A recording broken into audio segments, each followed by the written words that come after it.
उनके बेटा और उनके भाई बस एगो आशीर्वाद ले बैल बनी रहो सबसे कि वो गाना रिलीज भइल बा आदि शक्ति से हमार जौन के कि अखिलेश कश्यप से लिखले बनी श्याम सुंदर म्यूजिक दिले बड़े पति दूर था रजाई में कुकुर था।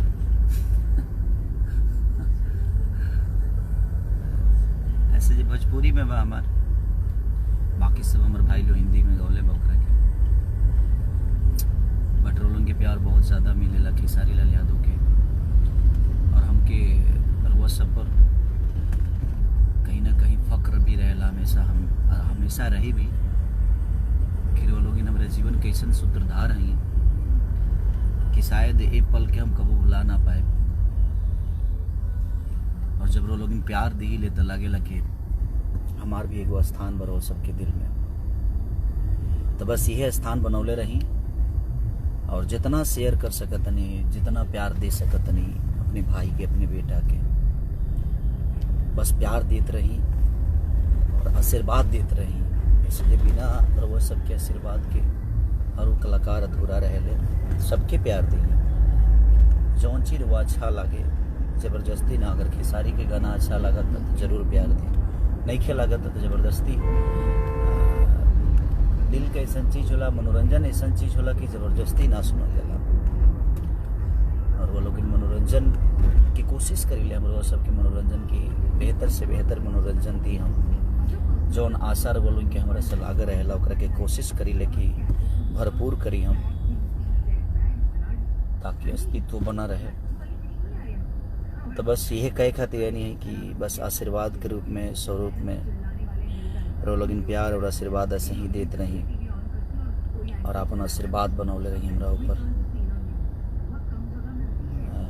पति दूर था रजाई में कुकुर था एल्बम के नाम हो, उनकी आदि शक्ति से भइल बा रिलीज।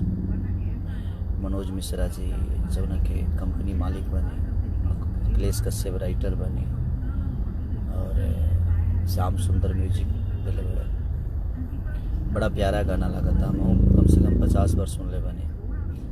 कबो कबो खुद के भी कोनो कोनो गाना अच्छा लगेला, जैसे कि देखा गारी मद्दा एक हमारे चैनल पर गाना रिलीज भइल बड़ा बहुत बढ़िया मेहरारू लोग धुन हवे उनके माता बहन बेटी लोग भी गावेला। खेसारी म्यूजिक वर्ल्ड पर रिलीज भइल है कि चटे कबो चटकन चलई है जने रजऊ नैहर कहीं से कुआर। जौन के हमार भाई बड़ा दिल में रहे वाला अजीत हलचल जी वगैरह के लिखले रहनी और शंकर सिंह म्यूजिक दिला रहे अपू शंकर। तो सभी परिवार बा हमनी के जो उनकी बड़ा प्यार दिला हमरा के सबके ताहे दिल से शुक्रिया अदा करे वो लोग हमारे बारे में सोची ले, हमारा खातिर म्यूजिक बनाई ले।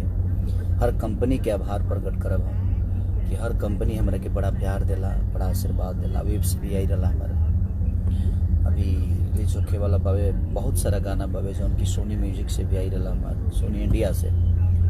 तो कहीं ना कहीं रोलन के प्यार और आशीर्वाद बा और ऐसा ही बनौले रही कोशिश करता आदमी ऐसी फिल्म शायर लाभे भैया के।